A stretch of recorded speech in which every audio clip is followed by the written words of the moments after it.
in college students' education. Plus, how safe are your dating app habits? We'll take a look at how Lindenwood students feel about the safety of their dating apps. Lindenwood women's basketball faced off against Tennessee Tech, setting the stage for a possible rematch in the OVC Championship this weekend. We'll keep you updated on the bracket and more. Those stories ahead on Lindenwood News.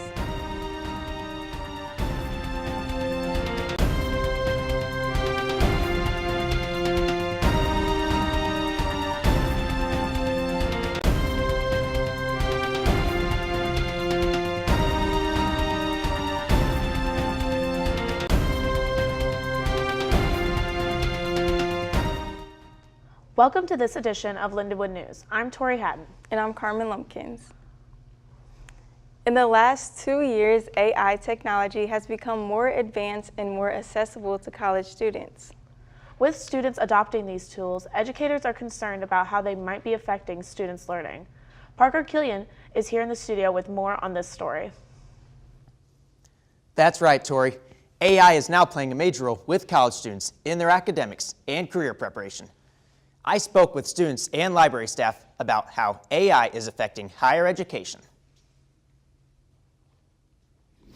When AI started to gain widespread popularity, this was due to the emergence of accessible generative AI tools such as ChatGPT, which allowed a large portion of the public to interact with and experiment with advanced AI capabilities for the first time, marking a significant shift in public awareness and use of AI technology.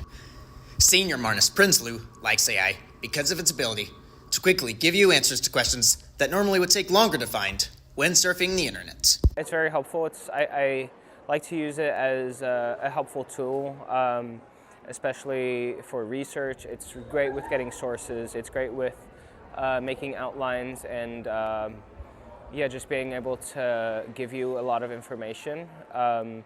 It's kind of like just replaced like having a search engine. Just by the way it can filter through things better and stuff like that. According to reference librarian Paul Huffman, he sees a lot of pros and cons to AI, but ultimately sees AI as beneficial to college students while in college and when going out into their fields. Obviously, professors aren't going to want the students to write their papers for them because then the students are losing their critical thinking skills. They still want the students to be able to use their own words for things, but as far as coming up with maybe outlines for papers and helping a student so that they have a clear train of thought in their paper, AI is very good at that. I've also had instances where students are preparing to enter the workforce and they're looking at having AI create a resume for them. So you can give them all the specifics of their work history, their education history, so on. And then you can ask it to tailor the resume for specific jobs.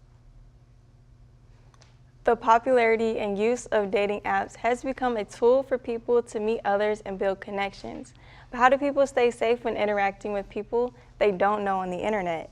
I asked Lindenwood students how they feel talking to these online connections offline. Take a look. Dating apps like Tinder, Hinge, or Bumble give users the opportunity to meet new people in the app. They can customize their profile, and then the app finds matches in the area based on compatibility. I came from a small town, so I just wanted to see what else there was besides the small town that I lived in. After a match is made, users can chat with each other in the app. If users decide to, they can meet their match in person. You know, you get to see through them and then be able to actually talk to the person before meeting them. With the possibility of fake profiles and scammers, users don't really know who they are talking to. Oh, I never actually met anybody. I was on it for a week, and I was like, yeah, I'm done with this now, so I stopped doing that. Dating apps can be an easy way to find people who you may be romantically interested in and want to build a meaningful relationship with, but it also comes with safety concerns. Meeting people in person through dating apps is something that I personally wouldn't do unless I knew them in person before. There are ways that users can be safe on the apps, but taking caution is important. Be sure that when you meet someone for the first time in a dating app, that it's in an open area with plenty of people around. And you can also share your location with a trusted friend in case of an emergency.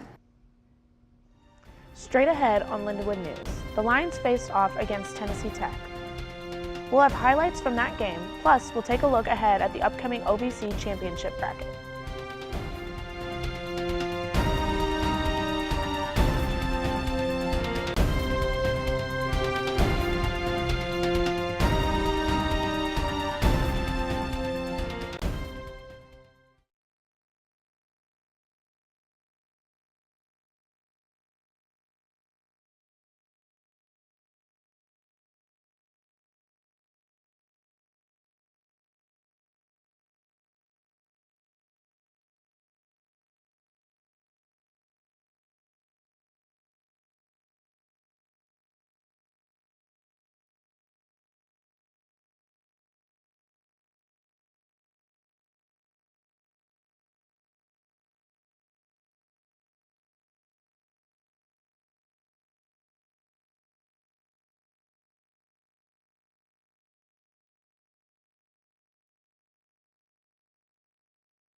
After the recent elections, sports betting has become a new policy in Missouri.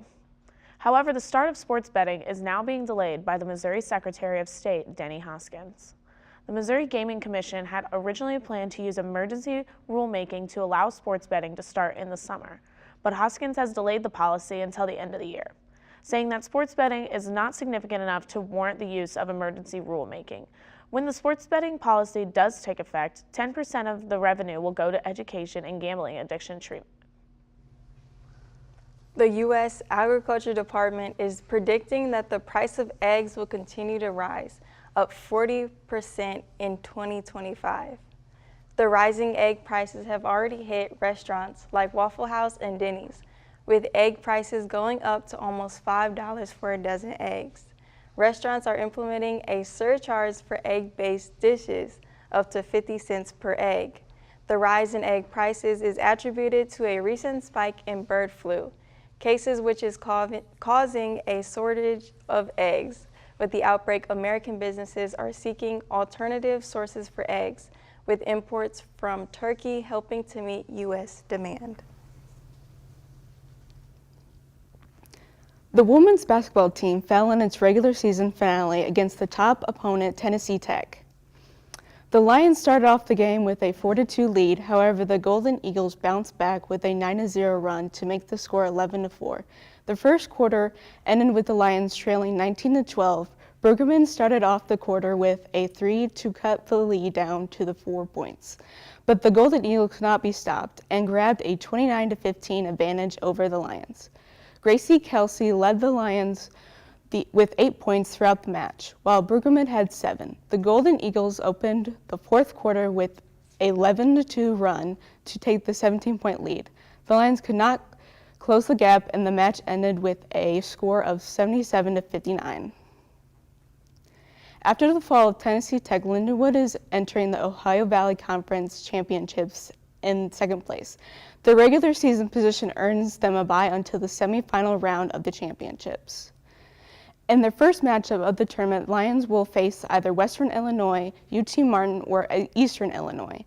The finales may see a rematch between Lindenwood and Tennessee Tech. Tip-off for the Lions semifinal matchup is Friday at 3:30. Lindenwood softball swept with Lindenwood Invite with a 4-0 record. The Lions took down both Green Bay and Valparaiso twice throughout the weekend. Sunday had a slow start. It took the Lions a few innings to heat up. However, the Lions came up with the swinging to take home with an 8-2 victory over Green Bay. The Lions had a whopping 11 hits, while multiple Lions collected 2 each. This included Dallas Darnell, who also put up 4 RBIs, Nicole Henson, Jolie McKinnon, and Madison Knoll. Riley Owens picked up her third win of the season after throwing 6 innings, allowing just 2 runs on 5 hits. Molly Hidrick closed out with 7th, making her debut back after having to medical Reinhardt last season.